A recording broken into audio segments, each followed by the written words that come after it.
For me, it's really about just making sure the economy is operating at a high level, lots of jobs and low unemployment. And policies that are geared to do that are most important. Because if an economy is strong and there are a lot of opportunities, then good things happen, companies start, entrepreneurship will take hold, people will feel confident, they'll engage in risk-taking, the kinds of things that are necessary for entrepreneurial activity. So, just as an example of what I mean, I think, immigration policy is very important to the health of our economy, the growth in our economy, and also to entrepreneurship, because many of the best and the brightest all across the world come to our universities, and they can't stay because they can't get a visa. And if we let them stay, they'll innovate, they'll create, and a lot more jobs will occur. So, the proposals that were made, I think they're interesting, but they're more in the weeds. From my perspective, I think sort of broader macro policies will have a bigger bang for the buck.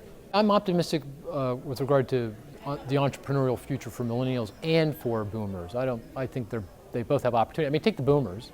They're in their 50s and 60s. They're prodigious entrepreneurs. I mean, they're the entrepreneurs of the tech boom, and the prototypical period of very rapid innovation and change and entrepreneurship. That's when many small companies were formed. Lots of job growth was created around those small companies. So the boomers, they've done it. They know what they're doing. And they're still very energized and energetic and have a lot of room to run here. And they have resources, and so I think they will remain quite entrepreneurial. Of course, the millennials, I think there's a tremendous amount of opportunity there. I mean, you tend to start a job or start a company when you're 30 years old or 35 years old.